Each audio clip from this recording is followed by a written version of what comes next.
حضرت عمر رضی اللہ عنہ جو کہ اسلام کے دوسرے خلیفہ ہوئے اور جن کے پاک نام پر آج سبھی مسلمانوں کو بڑا فخر ہے اور جن کے جوش ایمانی سے کافروں کے دل میں آج بھی خوف ہے، اسلام لانے سے پہلے مشرکین میں سے تھے اور آپ مسلمانوں کو بہت پریشان کیا کرتے تھے، میرے نبی کے قتل کے در پہ رہتے تھے۔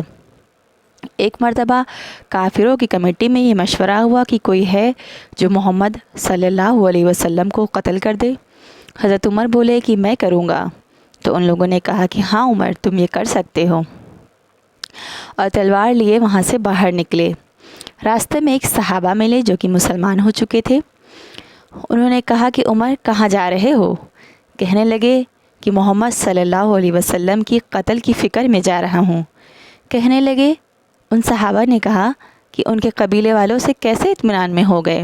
کیا وہ ان کے قتل کے بدلے تمہیں قتل نہ کر دیں گے؟ حضرت عمر غصے میں آ گئے، کہنے لگے لگتا ہے تو بھی بے دین ہو گیا ہے، تجھے پہلے نپٹا دوں۔ وہ کہنے لگے کہ ہاں میں مسلمان ہو گیا، مگر پہلے تم اپنے گھر کی تو خبر لے لو، تمہارے بہن اور بہنوئی دونوں مسلمان ہو گئے۔ یہ سننا تھا کہ حضرت عمر بہت غصے میں آ گئے اور فوراً اپنی بہن کے گھر کی طرف چل دیے۔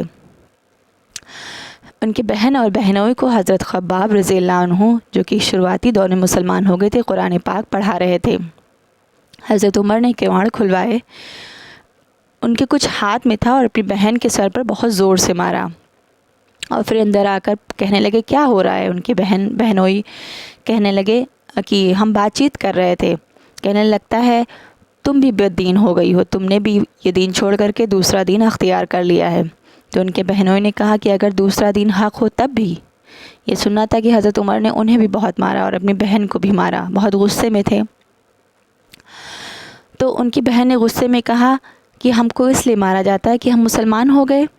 ہاں ہم مسلمان ہو گئے، اب تمہیں جو کرنا ہے وہ کرو۔ جب تھوڑی مار پیٹ ہو گئی اس طرح سے، تو حضرت عمر تھوڑا سا ٹھنڈے پڑے، یعنی کہ ان کا غصے کا جوش جو تھا وہ تھوڑا کم ہوا۔ اب حضرت عمر کی نظر اس قرآن پاک پہ پڑی، یا وہ چیز جس پہ قرآن کی آیتیں لکھی ہوئی تھیں۔ کہنے لگے یہ کیا ہے، مجھے دکھاؤ۔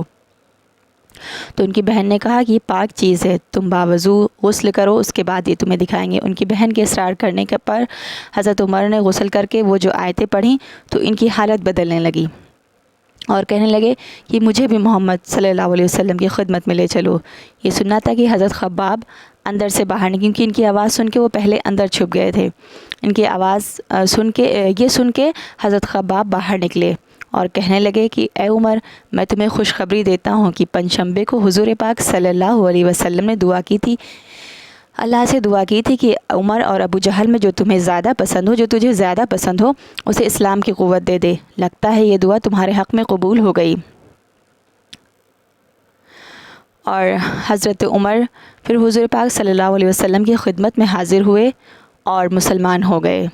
عمر کا مسلمان ہونا تھا کہ کافروں کے حوصلے پست ہونے لگے، لیکن پھر بھی یہ بہت مختصر سی جماعت تھی، اور پورا عرب اور مکہ جو ہے ابھی بھی کافروں کے ہی اس میں تھا، اور وہ لوگ لگاتار کوششیں کر رہے تھے کہ مسلمانوں کو پریشانی اور تکلیف دی جائے۔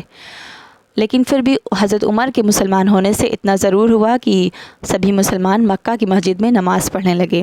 حضرت عبداللہ بن مسعود رضی اللہ عنہ فرماتے ہیں کہ عمر کا اسلام لانا مسلمانوں کی فتح تھی، اور ان کی ہجرت مسلمانوں کی مدد تھی، اور ان کی خلافت رحمت تھی۔